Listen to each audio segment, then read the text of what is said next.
یہ پہلی منزل ہوگی، یہ پہلا پڑاؤ ہوگا کہ تمام فیملی ایک پیج پر آ جائے، لیکن ایسا شروع میں ہو نہیں سکتا۔ جب بھی کوئی کام شروع کیا جاتا ہے تو کوئی درد دل رکھنے والا، جیسے اس معاملے میں جو خاتون ہیں وہ گھر کی اینکر ہیں، ان کے ارد گرد جو ہے گھر کی تعمیر کی جا سکتی ہے، نئے سرے سے ان کے گھر کے حالات کو اچھا بنایا جا سکتا ہے، خوشحالی وہاں دوبارہ دستک دے سکتی ہے۔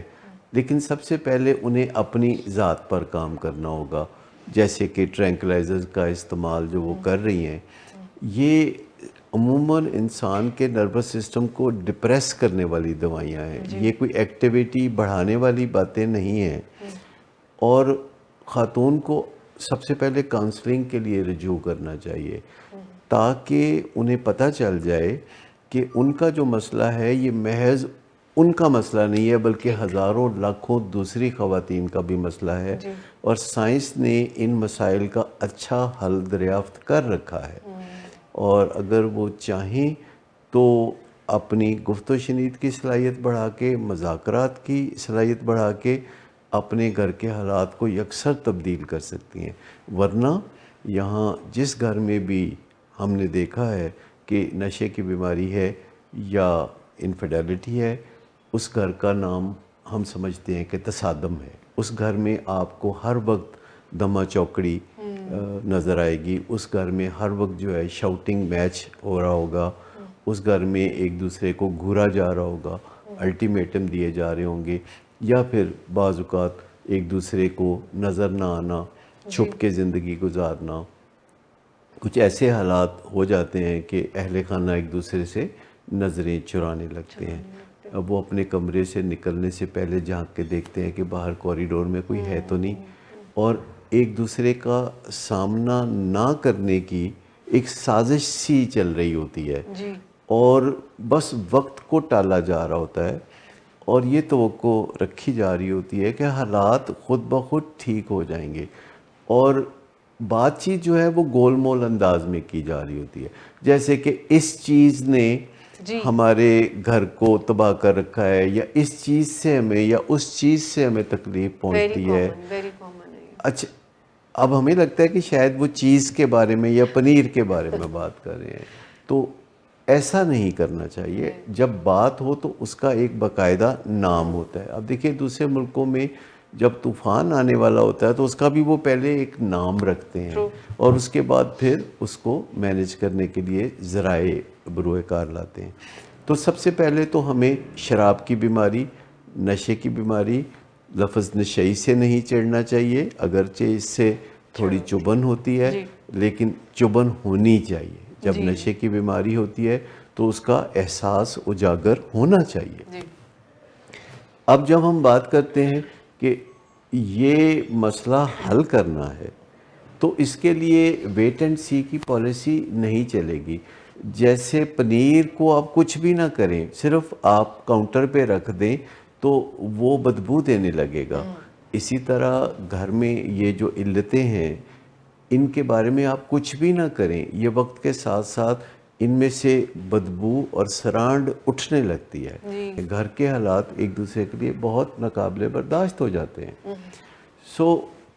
اس میں کرنا یہ چاہیے کہ سب سے پہلے دیکھنا چاہیے کہ نشے کی بیماری ہے کیا۔ جب آپ کاؤنسلنگ میں آتے ہیں تو آپ کو پتہ چلتا ہے کہ نشے کی بیماری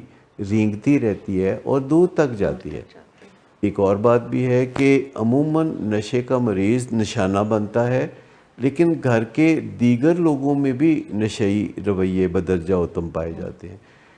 نشئی رویوں کا مطلب یہ نہیں ہے کہ گھر کے باقی سارے افراد نشہ کرتے ہیں، لیکن ان کے رویے ایسے ہوتے ہیں جیسے وہ کسی ایک چیز کے پیچھے پڑے ہوئے ہیں، جیسے اوور ایٹنگ کرنا،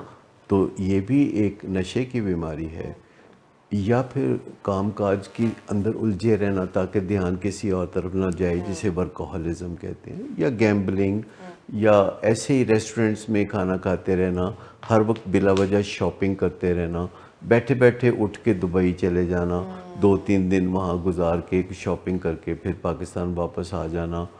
تو یہ ساری جو حرکتیں ہیں ان میں بعض چیزیں تو ایسی ہیں جو کہ ایڈکٹیو ہیں، یعنی نشئی حرکتیں ہیں، لیکن معاشرے میں انہیں اچھا سمجھا جاتا ہے۔ حتیٰ کہ اگر آپ غور کریں تو معاشرے میں سوشل ورک کے اندر بعض لوگ جو اپنے آپ کو گم کر لیتے ہیں اپنے گھر والوں سے غفلت برتتے ہوئے، یا تبلیغی سلسلے میں دوروں پہ چلے جانا اور گھر والوں کو بھول جانا، یہ ٹیکنیکلی نشئی حرکتیں ہیں۔ جی اسی طرح لوگوں کو پیسے بانٹ کے تو شہرت خریدنا یا اپنے آپ کو نمایاں کرنا، تو یہ بھی نشئی حرکتیں ہیں۔ یہ میرٹ پہ ہونے والی بات نہیں ہے، لیکن اپنا جو امیج ہے سنوارنے کے لیے، اپنے لیے تمغوں کا حصول یقینی بنانا، یا کوئی سیاسی مقام اوپر حاصل کرنے کے لیے دن رات ایک کرنا اور اس کے لیے ناجائز ذرائع استعمال کرنا، یہ سب بیسیکلی نشئی حرکتیں ہیں۔ اگر آپ کو کوئی بندہ زندگی میں ہمہ جہت نظر آئے اور وہ مختلف سرگرمیوں میں آپ کو نظر آئے، تو وہ سمجھے کہ ایک متوازن زندگی ہے۔ لیکن اگر آپ کسی بندے کو جب بھی ملیں تو وہ ایک ہی کام کرتا ہوا نظر آئے، چاہے وہ بظاہر اچھا کام ہی ہو، تو یہ اسے ہم نشئی رویے کہتے ہیں۔ تو گھروں میں جو نشئی رویے ہیں ان کے بارے میں اگر ہم غور کریں تو نشے کا مریض اگرچہ سب سے زیادہ بدنامی حاصل کرتا ہے، لیکن اس کے بیک ڈراپ میں گھر کے دیگر افراد بھی اپنے اپنے طور پر کسی نہ کسی نشئی رویے میں مگن ہوتے ہیں۔